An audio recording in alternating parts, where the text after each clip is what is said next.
Assalamualaikum warahmatullahi wabarakatuh. Perkenalkan, nama saya Muhammad Zulfikar, mahasiswa dari Prodi Ilmu Pendidikan Agama Islam Fakultas FPPS Universitas Pendidikan Indonesia. Nah, di sini saya akan membuat video untuk memenuhi salah satu tugas mata kuliah BLS. Nah, yaitu tugasnya mereview buku. Nah, di sini saya akan mereview salah satu buku yang berjudul Perlukah Negara Islam, yang ditulis oleh Agus Mustafa. Buku ini ditulis oleh salah satu penulis yang masyhur di Indonesia. Ya, beliau bernama Bapak Agus Mustafa. Nah, beliau ini lahir di Malang pada tanggal 16 Agustus tahun 1963. Nah, beliau memiliki seorang ayah, yakni Syekh Japri Karim. Nah, ayahnya ini merupakan sosok guru tarekat. Nah, kemudian ayah juga pernah menjadi pembina di Partai Tarekat Indonesia pada zaman Bung Karno. Maka tidak heran sejak saat kecil beliau sudah akrab mengenai filsafat dalam pemikiran tasawuf. Nah, kemudian pada tahun 1982 beliau ini meninggalkan kota Malang. Nah, kemudian di sini dikatakan beliau menuntut ilmu di Universitas Gadjah Mada Indonesia, mengambil jurusan teknik nuklir. Nah, sejak saat beliau menjadi mahasiswa, beliau banyak bersinggungan dengan ilmuwan-ilmuwan Islam.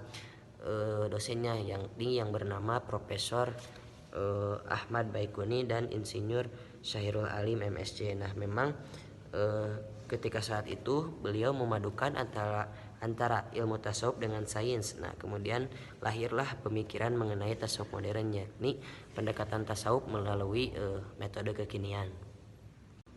Nah, kemudian selain daripada itu, beliau juga merupakan sosok seseorang yang sangat kritis, dan memang kekritisannya ini dikatakan di sini mulai terasa ketika beliau menjadi bergabung di koran Jawa Pos sebagai wartawan. Nah, seiring berjalannya pengalaman, kemudian beliau menjadi penulis. Nah, sejak saat ini pula beliau selalu konsisten menulis bukunya setiap 3 bulan sekali.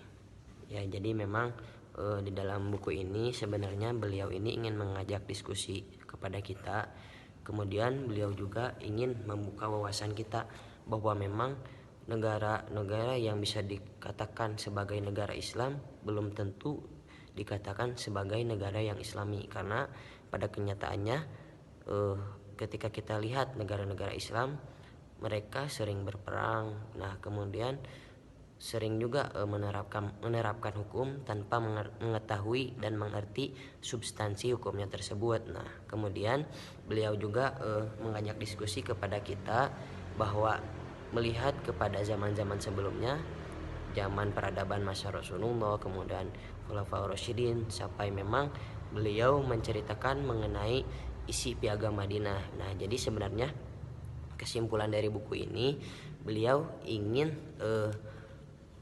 memberikan pelajaran kepada kita semua bahwa memang negara yang Islam, dalam notabene dikatakan penerapan hukum syariat Islam di sana, kemudian juga semuanya berlaku memakai syariat Islam, belum tentu benar-benar menjadi negara Islami yang hakiki. Nah, akan tetapi negara yang berbangsa kemudian menerapkan sistem-sistem yang memang secara tidak langsung tidak menerapkan syariat Islam. Nah, akan tetapi di sana mempunyai nilai-nilai yang Islami.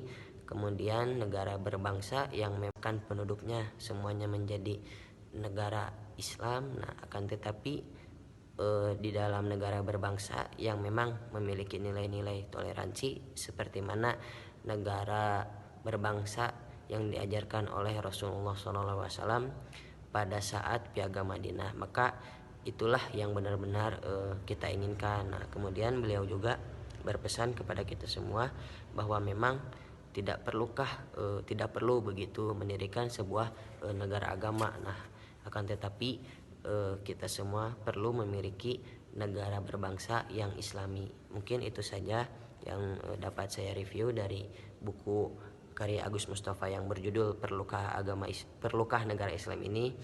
Mohon maaf bila ada salahnya. Bila taufiq wal hidayah. Wassalamualaikum warahmatullahi wabarakatuh.